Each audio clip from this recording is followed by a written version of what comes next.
Good evening, everyone. Welcome to the board meeting. We'll be doing our preliminary budget presentation this evening. Mr. Calavano. Mr. Charles? Present. Mrs. Labb? Present. Mrs. Mordecai? Present. Mr. Robertson? Present. Mrs. Schwartzbaum? Present. Please stand for the Pledge of Allegiance.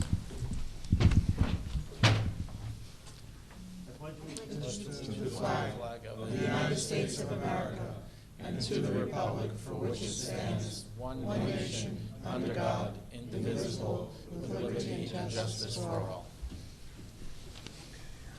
Notice of meeting. Please take notice that adequate notice of this meeting has been provided for in the following manner. That a written notice was sent from the Office of the Secretary of the Board at 4 p.m. on March 9, 2016. That said notice was sent by regular mail to the West Orange Township Clerk and the editors of the West Orange Chronicle and the Star Ledger. That said notice was posted in the lobby of the Administration Building of the Board of Education. Thank you, Mr. Calavano. Mr. Rutsky, please. Thank you. Thank you. Okay, I'm going to ask the board members to go ahead and please move out into the audience so we can go ahead and have the budget presentation. I'll be moving over to the podium.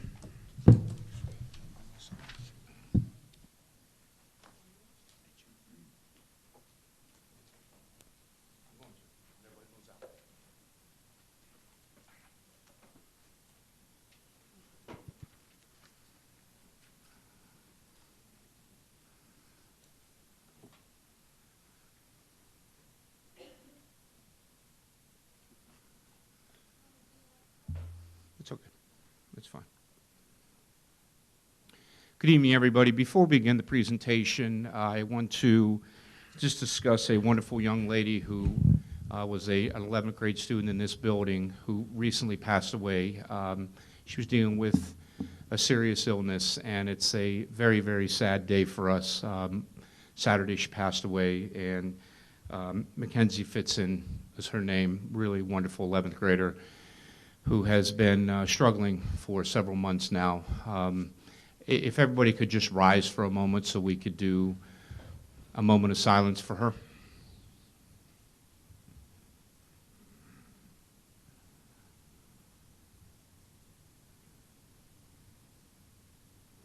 Thank you. I had the pleasure of meeting her mother and father and family. Obviously, they're going through a difficult time right now, so we've reached out and offered our help in any way, shape, or form, which will be available to do. So our thoughts are certainly with the family tonight. And tonight, we are going to present the 2016-17 preliminary budget. Before I do that, I'd like to thank all the administrators. I see a lot of individuals in there tonight. Thanks for coming out to hear what is happening throughout the district. Obviously, we all know our Board of Education, President Labb, Vice President Mark Robertson, Mr. Charles, Ms. Mordecai, Mr. Schwartzbaum, and we know our Board Secretary. One of the things that's important is that we all understand what terms mean in the budget, and I can tell you that I used to go around and do these presentations, and the majority of people really did not know the terms that were important in a school budget. So I want to take a couple of minutes and just review them because you're going to hear it quite often in the meeting tonight. Capital reserve, funds for facility maintenance projects, and we're doing a large project. We can use capital reserve. Capital outlay is a little bit different. It's for any equipment that's over $2,000 or a building improvement as well. And so people get confused between capital reserve and capital outlay. Capital reserve is where at the end of the school year you can take money that's remaining in the current budget and put in case you have a situation where you need money. I'm looking at Ms. Thompson out there, and if you remember last year, her library had serious damage to it. We were able to take funds out of capital reserve to help repair that project and get them back in the library, which was clearly needed. Debt service. We recently refinanced our bonds, and this year we're saving a little over $200,000 just by the refinancing of them, and a little over $2 million total by refinancing them. So I thank Mr. Calavano and the board for moving forward. Obviously, that's something that was clearly needed. And the other piece that's important when you refinance the bonds is that we don't have spikes when you refinance. You know exactly what it's going to cost year after year. And when you have spikes in it, you do not know one year to the next. You have to increase the budget, the debt service, because of that spike. One year it's higher, the next year it's lower. Now we have it so we know the exact payment throughout the period of the lease. Fund balance, so the other word is known as surplus. And again, savings for emergency, but we're not allowed to have more than 2% of our budget. So the maximum we're allowed to have for those kinds of emergencies are 2%. General fund, this is a term that's not used very often, but it's probably the most important, and it's called the annual operating budget. It's what we use. It's how we function as far as our budgeting. School tax levy, that's what the municipality charges. They collect for the school use, and then the tax rate is the assessed value, $100 of assessed home value, not the market value, but the assessed value. The timeline, very important. You'll notice it tonight. We have the 21st. The preliminary budget has to be submitted to the county tomorrow for the 22nd. They have until April 25th, and they will notify us that, yes, your initial preliminary budget meets all the requirements. We will have our final budget presentation on Monday, April 25th, which is already a scheduled board meeting. Now getting into some of the important pieces, the factors that go into a school budget. And some of this people take for granted. We do not, because all of these things have to be considered when you're building the budget. Safety and security, I'm not sure there's anything more important. Student achievement, curriculum instruction, class size, the special education, staffing, programming, athletics and extracurricular, technology, professional development, looking at the enrollment projections. Are the numbers going up? Are they going down in certain buildings, certain class offerings, etc.? Contracts and health benefits, and we'll talk about health benefits as we move through the budget. Supplies, facilities and maintenance, keeping the buildings and all the facilities in good shape. The very large number of transportation. We bus about 5,000 students every day. And then obviously our mandated programs that we have to provide. Well, the other piece that's important is a shared service. We're required as a district to try and find every opportunity for shared services. And I just want to kind of go down through this list. You know, we're part of the Morris Union Jointure, not only for students who attend the jointure, but also we have professional development provided to our staff. West Orange Township, we certainly have the fuel, the road salt, which I'm glad we didn't need this morning. The facility usage, the emergency shelters, the lining of the fields, they take care of that for us, and our SRO here in the high school. We're part of the Sussex County Regional Transportation Cooperative, the Ed Data Services for the purchasing, Middlesex and Hunterdon, our purchasing groups. Essex Regional is a non-public service, Alliance for Competitive Energy Services, known as ACES, Insurance Fund and Property and Liability, New Jersey School Insurance Group, and then our New Jersey State contracts. These are all shared services that we are part of as we currently speak tonight. These next two slides are unfortunate because the taxpayers have to pick up all of these costs, and the board has to grapple with how to have a budget that takes care of our kids, takes care of our staff, certainly takes care of our administrators, and at the same time handling unfunded mandates. And these are annual appointments. We have to pay for these every single year. The PERS contribution is over $2 million. Our park, technology devices, supplies, training, just under $400,000. Special education costs. This is a minuscule cost for special education. This is when we have a requirement that if a total number of students goes over the required number or the allowed number, that we have to put another adult in that room, a certified person. That money starts to add up quickly when you're trying to take care of our special needs children.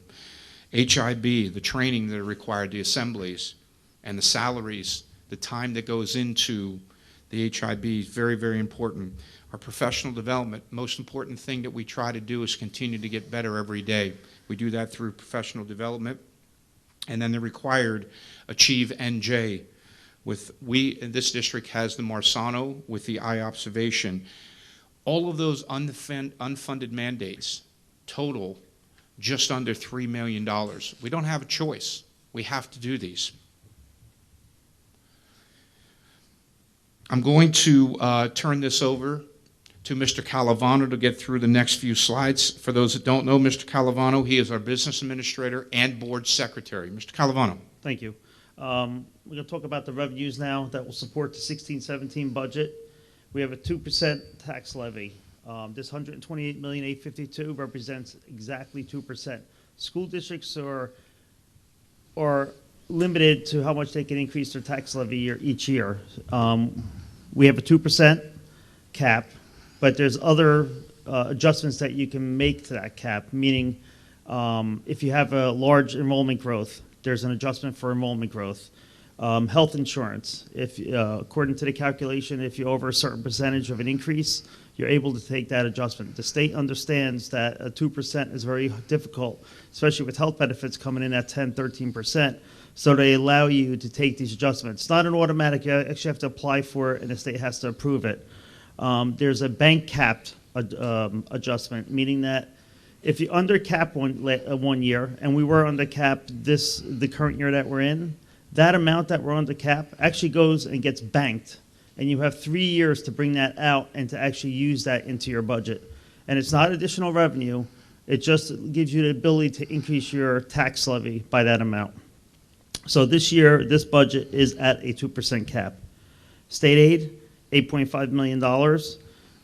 We actually received an increase this year, $97,156, which represents a 1.4% increase. I'm just happy that there weren't cuts to state aid, so we were anticipating level state aid. Federal and state restricted aid, this is Fund 20, special revenue, grants. These are limited to a certain purpose, so we can't use this to offset the expenses in the general operating budget. Some examples in here would be No Child Left Behind aid, non-public aid. So the actual non-public schools receive aid through our budget. So the non-publics will receive technology money, nursing money, textbooks, but it goes through our budget. We can't use it for any other purpose. It has to be used for non-public schools. That's about $3 million, and that's about 85% of our current allocation. We have no idea what we're going to receive next year. We have to apply for these grants, and what we're told is when you develop your budget, you budget at 85% of the current allocation. Budgeted fund balance, that's $2.1 million. That's the amount that we have in surplus that we are using as a revenue category. I'm not happy about using 2.1 each year, but for us to start eliminating the 2.1, that would mean we would have to reduce the expenses even further to reduce the 2.1. So we're going to continue and put in 2.1 from our surplus. Tuition and miscellaneous for $900,000. This is interest. These are tuition that we receive from other school districts, students coming to our district. Building use, SEMI, which is Special Education Medicaid Initiative. We get reimbursed for certain Medicaid services or activities. So we're looking at anticipated $900,000, and that's no increase from the current year. Withdrawal from capital reserve. We are withdrawing $152,400, and it's set aside for certain projects. As Mr. Ruski mentioned earlier, we have the ability at the year end to put money into capital reserve. My goal each year is when we come to year end that we make sure we fully fund the surplus at 2%. We're allowed to keep 2% of the operating budget. So number one goal is to fund the 2%. Anything above that, we would like to put into capital reserve.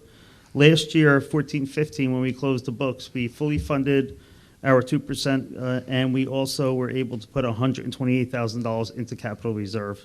So this 152.4 will deplete the entire account. So if we're looking at the operating budget and the grants, we're looking at $143,666,000.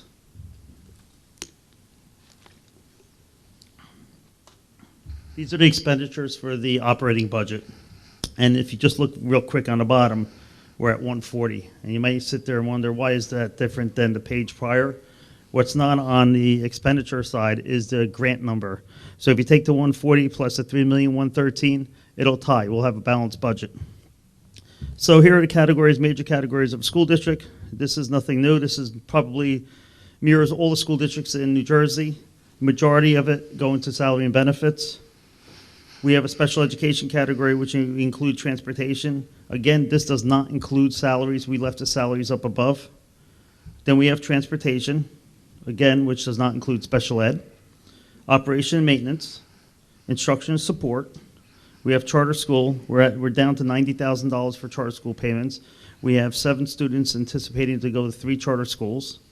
And we have capital outlay of $713,000, which includes an assessment that we receive from the state each year.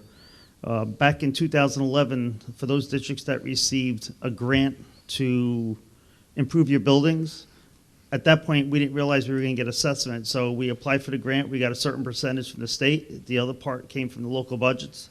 They came to a point where the state decided that they were having a hard time paying back the principal and interest that they borrowed the money from, and they decided to assess all the school districts. So our assessment's $114,991. So our grand total for our operating budget, again, which is the general fund, is $140,552,966.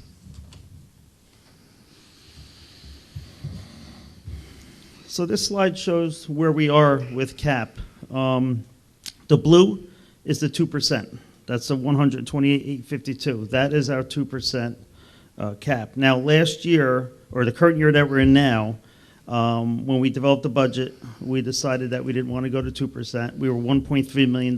So like I explained earlier, that amount now sits into the bank. So we can actually bring that out and increase the budget by 1.362.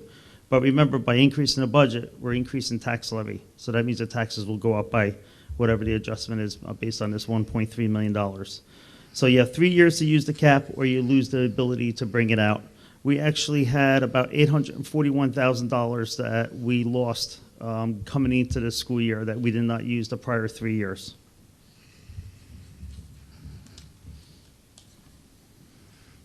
Tax levy, there's 2 tax levies. Let's go back to about funds. We have 3 funds: a general fund, which is your operating budget, special revenue, which are the grants, and then we have debt service, which is repayment of the principal and interest on the bonds or our certificates of participation. So the only 2 funds that have a tax levy are the general fund and the debt service fund. So our total tax levy for 16-17 is $133,854,378. Now, part of the debt service, our actual debt service is somewhere around $6.1 million, but we received $910,000 from the state, as state aid for debt service. That's actually about $54,000 less than we received this year. What's happening is, since there are no more grants available for school districts to apply for construction, a lot of districts are going for debt service. And what happens is they don't have a certain pot of money, and then what they'll do is they'll put everybody in the pot, and then they'll allocate whatever they have available. And actually this year we lost about $54,000 from the current year. And then since we refinanced our certificates of participation and bonds, this current year that we're in now, we were able to save $209,000. So that money is considered surplus for debt service, and you're not allowed to have a surplus in debt service, so that money is going to be reallocated to offset the expense next year. So we'll see the tax levy would have been $209,000 higher, but since of the refinancing, it's lower. And over the 15-year schedule that was developed, we're about to save $2.3 million because of that refinancing. There are still some certificates of participation that are coming up in July that we're looking at to refinance, so hopefully we'll be able to see additional savings. Here we have the tax levy comparison. Again, the 2 funds, general and debt. So you'll see on the general fund, the 2% increase. The debt service fund actually decreased, largely because of that $209,000 that we were able to pull from this school year. So our total tax levy increased by 1.86%. Here we show how the taxes are struck. We have a calendar year 2016. Well, in that calendar year, you have 2 school years. You have the ending of 15-16 and the beginning of 16-17. So you take half of each tax levy, and you come with a total of 132, 632, 636 for your 2016 tax levy.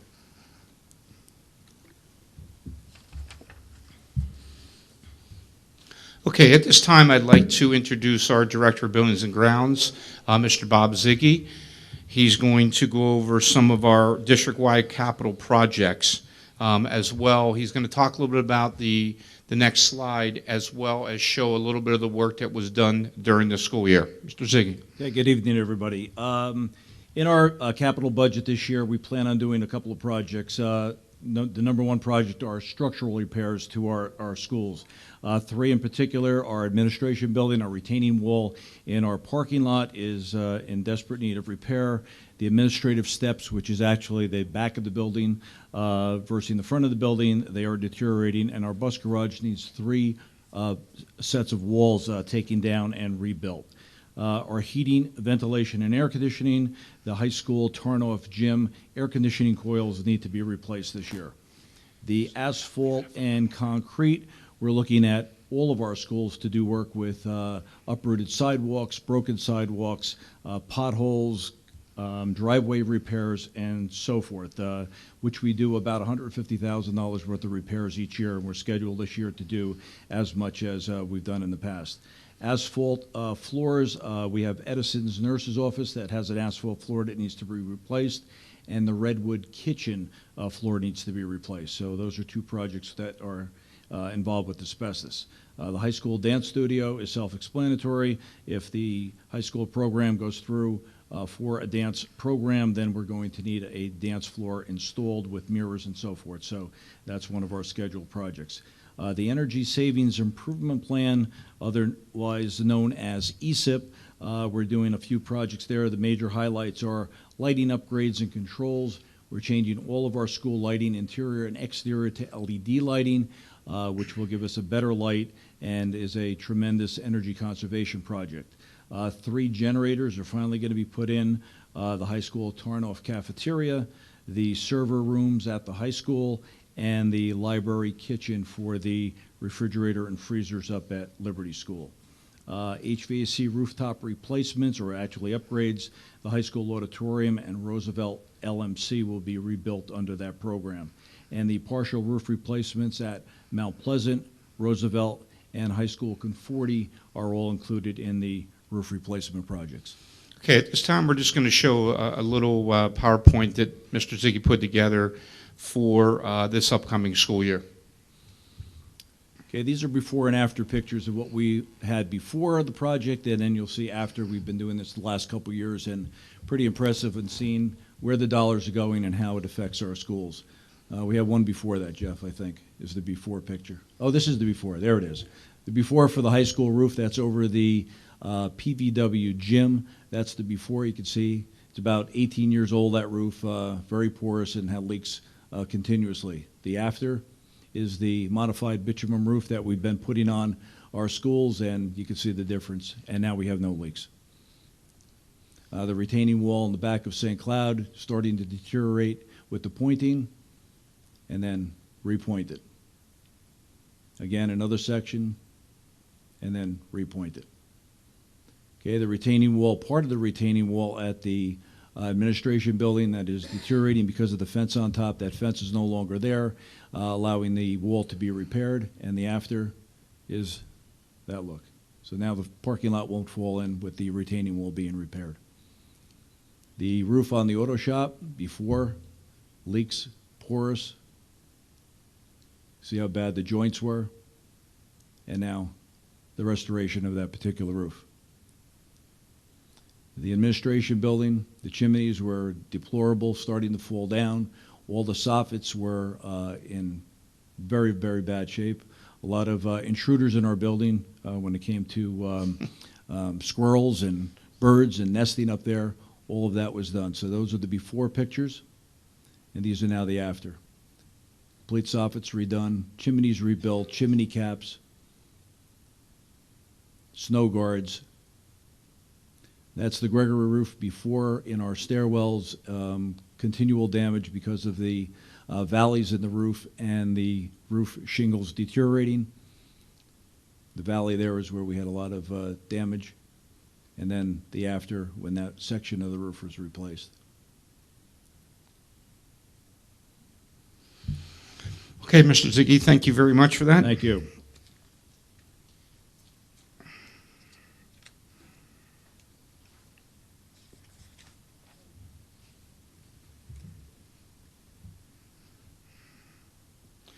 The next section of the presentation, we're going to talk a little bit about things that the budget will have included. Enhance technology by leasing 2,100 Chromebooks for students in grades 3 through 6. We'll have 5 computers in every K-2 classroom. Every single elementary teacher will have a laptop provided to them. 50 iPads for district-wide students, and we're providing Google Doc accounts, for each of our grades 3 through 5 students. We were talking about safety and security. We'll be adding and upgrading obsolete security cameras at all 3 levels, the elementary, the middle, and the high school.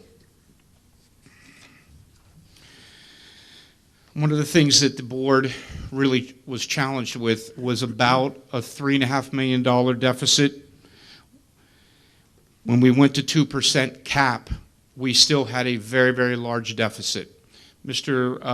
Calavano, what was the exact number that we needed to make up? It was just short of $3 million. All right, so by even going to the 2% increase, you're going to see some very unfortunate reductions that have to happen, and I'll go down through them. As far as staffing, first, 1 in-house counsel, 1 custodial supervisor, 1 dean of students, 1 world language teacher, 1 library media specialist, 2 teachers, 7 lunch aides, and 6 assistant coaches. For classes, we'll be reducing the grade 7 reading class. That's not the reading writing workshop. That's not the language arts course. That was something completely separate that was left in place when the district moved to reading and writing, as well as the grade 8 Italian class. We will maintain similar class sizes as we have currently in the 15-16 school year, and we'll be adding the following: 1 full-time dance teacher at West Orange High School. This is a position that is required under the visual and performing arts. We must have this program. 1.2 basic skills instruction teachers for grades K through 5. A Wilson Foundation's phonics program for our grades K through 2 students, and an Orton Gillingham program specifically designed for our special education teachers, grades K through 12. You'll also notice that we have new course offerings. This year they are all at the high school: Introduction to Journalism, Marketing and Advertising Applications, Newspaper 1, The World of Wall Street, Literary Study of Rock and Hip Hop, and the Elements of Dance. The grades that the students can take the course are indicated in the parentheses. The budget will also maintain professional development towards differentiated instruction, technology infusion across the curriculum, next generation science standards. For those that aren't aware, this September we're required 6 through 12 to have the new standards implemented. September of 2017, the K-5 standards must be implemented. We're working this year for September to make sure the elementary major content areas in the next gen standards are being addressed so we can prepare for September 2017. The reading, writing across the curriculum, departmentalization, continuing our work with guided reading, grade level libraries and how to use them effectively, literacy instruction using novels, very important, especially the upper elementary and the middle schools, reading, writing workshop, specific math instruction, pre-algebra and algebra readiness, honors and advanced placement courses, co-teaching training, scope and sequence for each subject, and then the Common Core state standards and PARC. And one of the things that you may not be aware of, the Common Core state standards were changed. They were slightly changed at the K2 level. Not a lot of change, but there were changes that will have to be adjusted, and the state, in their wisdom, is going to implement it in the middle of next year. So we will adjust and prepare at the beginning of next year in preparation for those mandatory changes. Based on the average assessed value, which is $338, $302, the yearly increase is $124.04 for the current preliminary budget that is presented, $10.34 per month for the budget that we are presenting tonight. I just want to go back and reemphasize a couple of things. The board in no way, shape, or form ever wants to have to make cuts to staff and programming, but when they're faced with a $3 million deficit, which includes going to a 2% cap, there are very difficult decisions that have to be made. And it's very important that we started with the least impact on students and worked our way down to try and find the appropriate reductions within the district. It is always the hardest thing to do because you're talking about people's careers and their life, and nobody wants to ever affect somebody in that way. So it is very hard. I commend the board for working towards that very difficult goal. We're not using the bank cap because of other financial reasons in the community, which we'll get into. But I want everybody to understand that there's been a lot of time put into creating this preliminary budget. And when it's very easy to say we only have to go to a 1% increase or a 0.8% increase, which we did last year, it's much easier to do that than it is to have to go to 2% and also have to cut staffing and programs. With that, I'd like to invite the board to come back to their seats. What we'll do next is we'll open up for questions from the board members to myself, Mr. Calavano, or Mr. Ziggy. And at that point, we will then, when the board is done asking their questions, we'll open it up for anybody in the public who has questions about the preliminary budget as well. We will have this presentation posted tomorrow on the website. In addition to the presentation, I'll have the tax calculator, so you can go in and put your own assessment, and you can see what your taxes will look like for the coming year.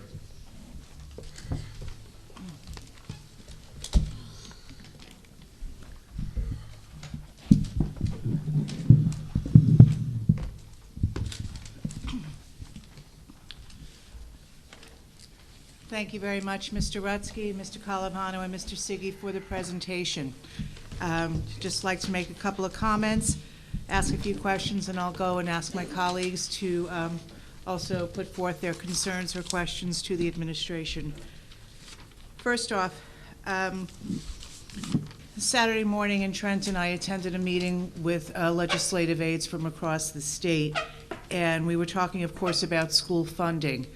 One of the concerns in the room was the additional allocation of $62 million, of which $32 million, which is not even included in the school aid formula, is going directly to Atlantic City under the title of Commercial Valuation Stabilization Aid. The other new line item in the school funding formula, if you will, is $25.9 million going to host district support aid. This is for communities that house charter schools. So in essence, approximately $60 million of quote-unquote school funding is not going to the public schools. Quite distressing for everybody in the room, as you could imagine. First, a couple of points. As Mr. Rutsky indicated, we are not inclined to use our bank cap even though it is allowable. We are quite conscious of the fact that both the municipal budget and most likely the county budget will be going up this year. So we try to rein it in as much as we can, even though we still had to cut $3 million. Ms. Mordecai and I were on the board a number of years ago when Governor Christie cut our budget $6 million in a week. And at that point, we laid off 125 people, and that was a very, very difficult time for everybody concerned. So we do not take the 20 positions this evening that we're discussing lightly at all. Just so you know, the 20 people who are referenced this evening, or the 20 positions, that is a reduction of $750,000 to our staffing. Now, just a couple of questions, and then I will ask my colleagues to join in, of course. First, just one point I do want to make. When Mr. Calavano discussed the transportation being inclusive in the special education line item, just so you know, transportation is a related service in special education, and that is why that line item is under special education and not transportation. Mr. Rutsky, 2 points, please, if you can. Can you discuss the decision to reduce the Italian program, how you came to that decision or recommendation? And also, can you please explain what literacy in the study of rock and hip-hop actually is? Sure. Thank you.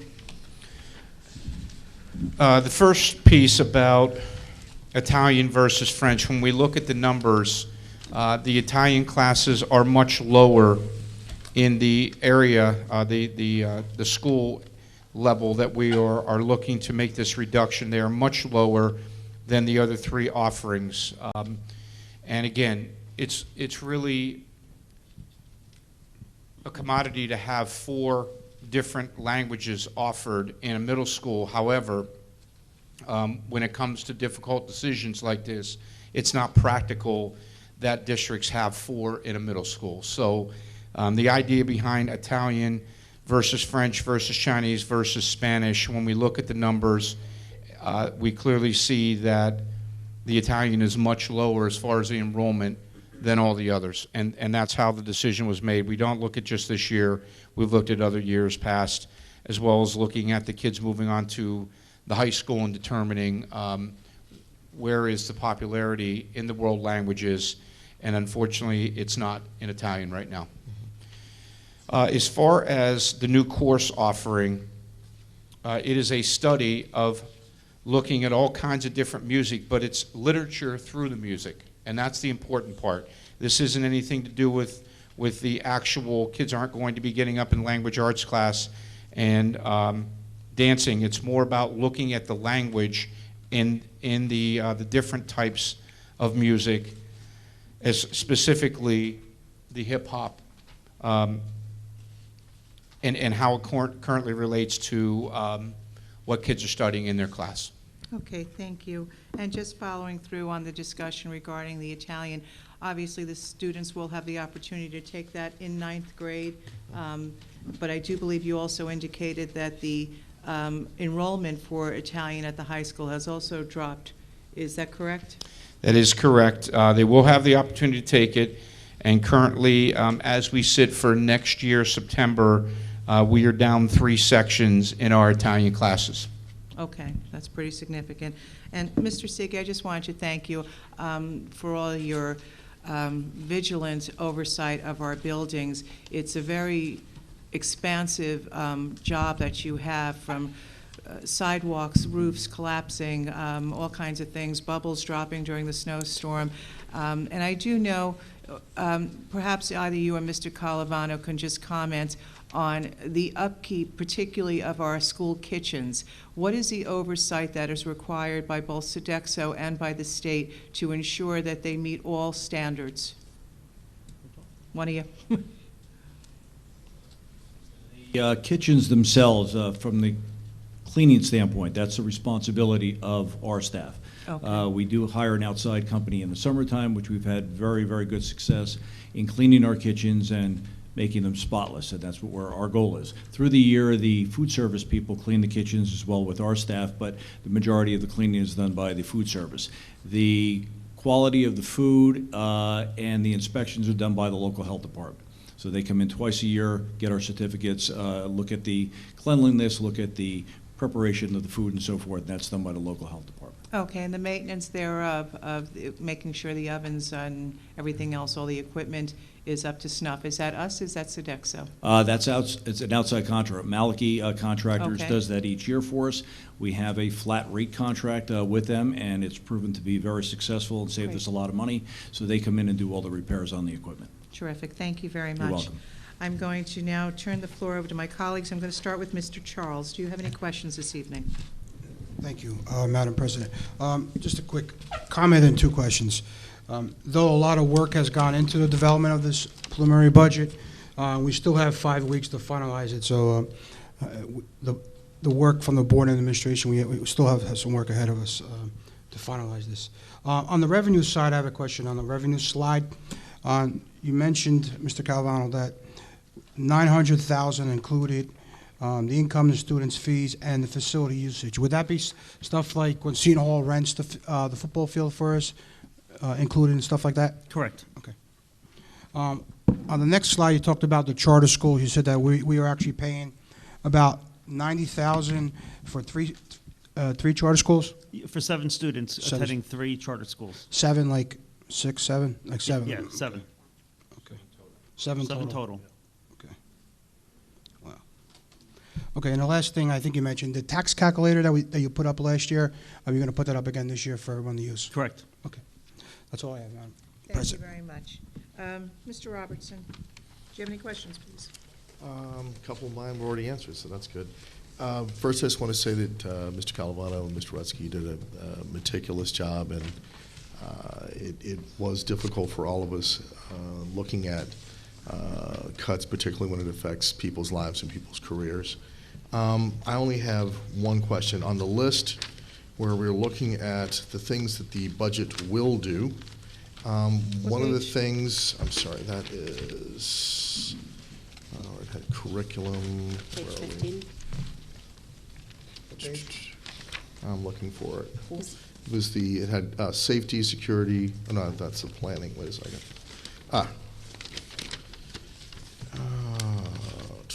With the next generation science standards and all that. Where is this? 19. Okay. 19. The one thing I did not see, and I'm sure it's addressed in there, I mean, I'm glad to see differentiated instruction and the technology infusion, which has been a major thrust for the past year. One of the things we discussed last year was enrichment and being able to have enrichment for all. And I know that the process has begun, but I also know that we have far to go, both in terms of it happening in, it's probably gone further in language arts through the book clubs and certainly through the guided reading it's happening to an extent, not as much to the math and science. Is there a reason that that's not a bullet on here, given it was a major focus? No, it should be a bullet on there, and it will be added for the final. Thank you. Is that it, Mr. Robertson? That's it. All Thank you right. very much. No problem. Ms. Mordecai? Sure. First of all, I just want to say thank you to Mr. Rutsky, Mr. Calavano, Mr. Siggy, and to all our administrators who worked very hard to put this together. I guess I'll start with you, Mr. Siggy. Of the figure here for in the operating expenses, what is the amount for buildings and grounds? Is it? I know normally every year it's around 2 million, 2.5 million. It says operations / maintenance 4.497. How much I is? think John can answer You're that. right. And that John? 4.4 includes utilities, so it's not just money for. For buildings and grounds? For buildings and grounds. Okay. We had, that's another area that we scaled back this year. Okay, because used to be buildings and grounds had its own line, so I'm used to seeing that. Thanks.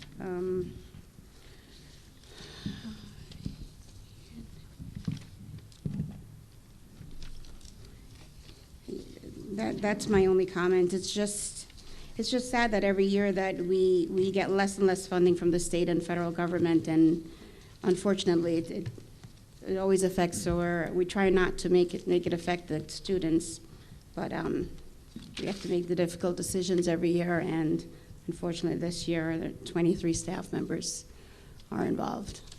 Thank you for all your work. Thank you, Ms. Mordecai. Mr. Schwartzbaum? Yes. First, I want to state, as Mr. Charles stated, that this is a preliminary budget, and while we're all very cognizant of the fact that individuals are hurt by the reductions, but we are mandated to stay within the 2% cap. And one of the big issues in the budget that we all need to be very well aware of is the increase in health insurance costs, which is really not very much controllable on our end, to the extent that John has gone out and attempted to negotiate and get rates, but that is a very big impact on our budget that really is not controllable on our end, and we have to face with that, and we're faced with that. But that being said, we will continue to go line by line. A question to John. You talked about the budgeted fund balance, the $2.1 million on page 8. What is the total amount that's in the account that's of surplus that we're only allocating 2.1? What is the total amount? I believe it's about 2.9. Okay. So when you take the 2.1, you have about $800,000 left. So that's why my goal every year when we close the school year is to replenish the amount to full capacity. Okay, fine. Mr. Ziggy, quick question. You talked about on page 14, heating and ventilation and air conditioning in the high school. Yes. And then as part of the ESIP program of the bonds, we're putting on HVACs. Are those redundancies? No, the gym coils, the torn-off gym coils need to be replaced to restore the air conditioning that we have at the high school. The rooftop actually upgrades are for the high school auditorium and the Roosevelt LMC. Okay, fine. Thank you. Thank you, Mr. Schwartzbaum. I just wanted to do a follow-up on Mr. Schwartzbaum's point about the insurance. We had been ballparking a 10% increase, and we were just told it was a 13% increase. So again, Mr. Calavano is shopping around, and we're going to try to do better. But again, if it is indeed 13%, our final budget will certainly reflect that additional need to cover those costs.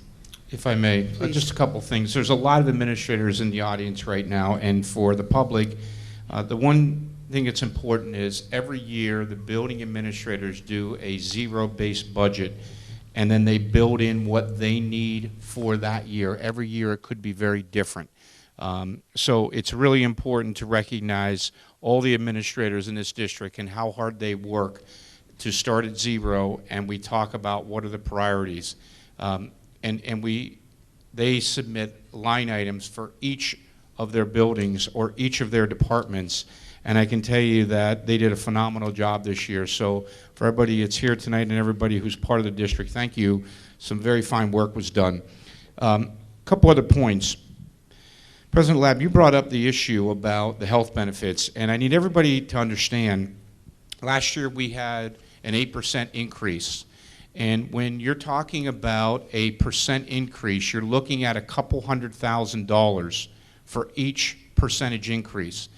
And so when we're budgeting for 10% and it goes up to 13%, that's a $600,000 increase for just health benefits. And when you're trying to manage a 2% budget cap, the health benefits are driving districts crazy.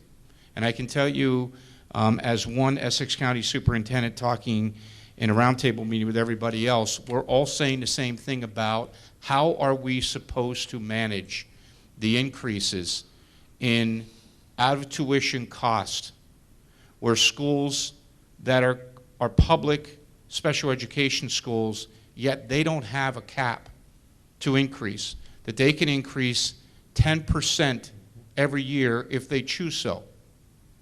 yet the public schools have a 2%.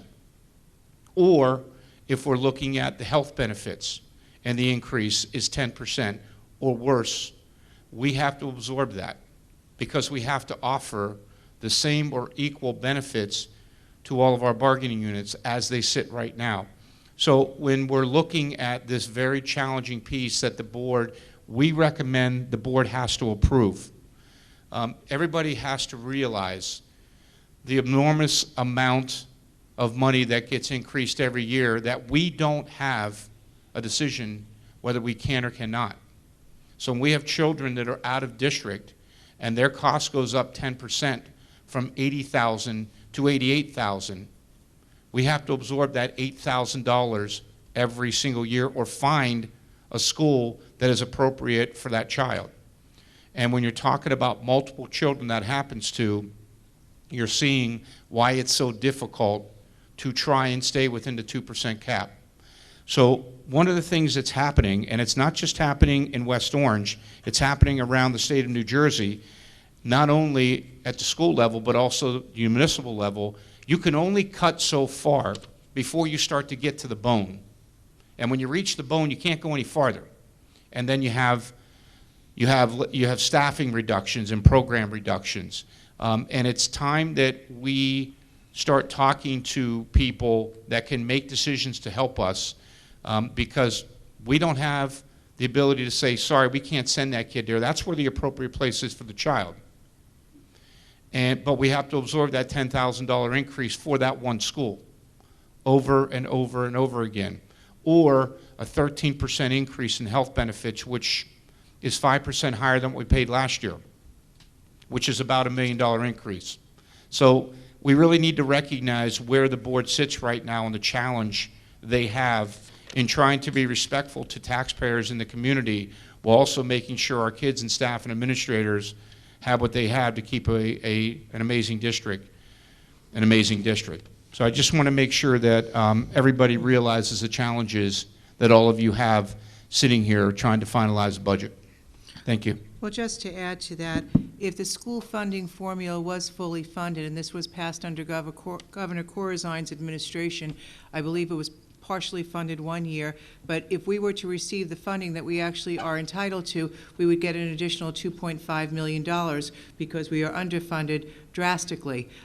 West Orange pays in a lot of money. We are locally funded 89% by the taxpayer, and again, if we had the monies due to us as opposed to the former Abbott districts who are now receiving astronomical fees compared to what their new populations are able to pay into taxes. Hoboken, Jersey City, the Gold Coast, I mean, these are very nice areas that are no longer or are still being funded as if they were 20 years ago when the Abbott and Burke decisions were made, if not 30 years ago. But again, we are severely underfunded. Mila Jacey and John McKeon have just dropped a bill on March 7th looking to make approximately 31 out of 40 legislative districts that have school districts that are grossly underfunded be accounted and made whole. But, you know, it's politics. So let's see what Trenton does with that. But in the interim, we are not funded as we should be.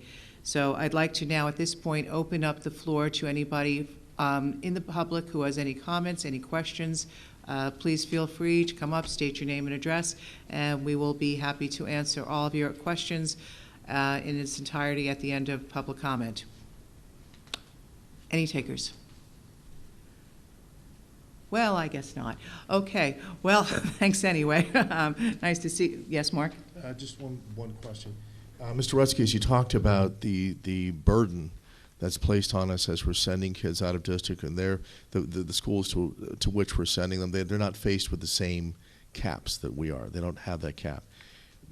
As you're working on the strategic plan, and I know it's very early on, and you're looking at all the data from a financial standpoint as well as the feedback we've received from the public, is there any consideration in the long-term planning to build those capabilities in-house so that we don't have to incur the cost, and possibly even we can become a receiving district and turn that into more revenue? We already get some revenue in that respect, but not a great deal.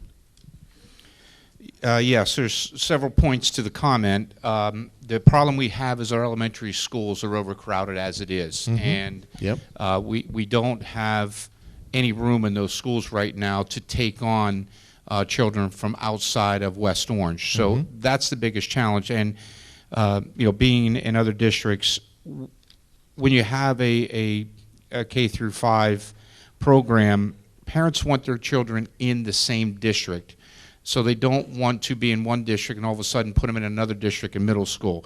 They want that consistency and that continuity. So it makes it very hard. But our biggest issue is our ability to house the programs.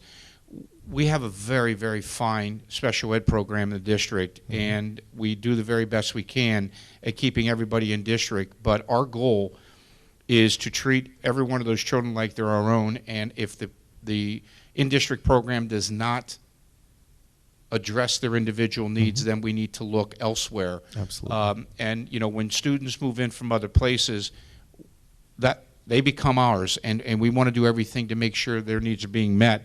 And some of those children can't function in district, so we have to put them in the appropriate place, which is an out-of-district placement. And it goes back to what I was saying before. They can name whatever price they want to charge, and there's no regulation on that. No. And in my opinion, that's very unfair for public schools to have to deal with that. And our number one goal is to take care of kids and try to do it in a fiscally responsible way, yet they don't have the same requirements we do as a public school, but they get to name that. And again, I've had plenty of conversations with Trenton and others, but for some reason nobody's listening to that. And again, we're all running up against this, and it's only a matter of time before every district has the same problem with those costs that are just out of control right now. So to answer your question, if we had more room, we could look at different programs. We just don't have it right now in the elementary schools. Thank you. Just to add insult to injury with those out-of-district tuitions, they're legally entitled to back bill us 3 years after the fact. So we contract with them for X amount of dollars, and they could just send you a bill 3 years later, and boom, there goes your budget. Isn't that right, Mr. Calavano? Yes, it is. So it's like the Wild West out there for those special education schools, and it's been a huge bone of contention for the School Board Association, particularly the Special Education Committee, which I serve on, and until legislators decide to own this particular issue, in addition to underfunding the schools, they're basically tying our hands behind our back with those out-of-district tuitions because we have to pay them, and there's no regulation, if you will, as to how much they're allowed to increase, even though those schools are funded with public taxpayer dollars. Okay, well, on just that have one happy more. On note. that happy note, Wow, yes. let's get happy. I Okay. just have one more thing. Sure, go ahead. Mr. Calavano, how much do we receive now from other districts? About 300,000-400,000? It's probably close to like 300,000. Okay. And these are some students that are placed by the state. Yes. And the state pays on behalf of the student, or will receive students from other districts. Thank you. Okay. Well, anybody else? We're good? All righty. We're good. Okay, may I have a motion for the next school board meeting to be held 8 p.m. on March 28th at West Orange High School? I'll make a motion. Is there a second? Second. Okay, and prior to that, I'm sorry, I jumped the gun. I see our BA going, bum, bum, bum, He's bum, like, bum. oh. I need the budget approved. Yeah, there is Oh, that, darn okay. We almost got out of it. Almost got out of it, but John got us. Okay. May I have a motion to recommend the approval of the following preliminary budget resolution? I'll Be it make it. resolved that the preliminary budget be approved for the 2016-2017 school year using the 2016-17 state aid figures, and the Secretary to the Board of Education be authorized to submit the following tentative budget to the Executive County Superintendent of Schools for approval in accordance with the statutory deadline. May I have a motion? I'll make a motion. Is there a second? I'll second. Mr. Calavano? Mr. Charles? Yes. Mrs. Mordecai? Yes. Mr. Schwartzbaum? Yes. Vice President Robertson? Yes. President Lab? Yes. Also, finance number 2, is that a separate item for No, approval? it's all We're part good? together. Okay. All right, now on that happy mode, Aye. good night. Thank you. Good night, folks. Have a good night.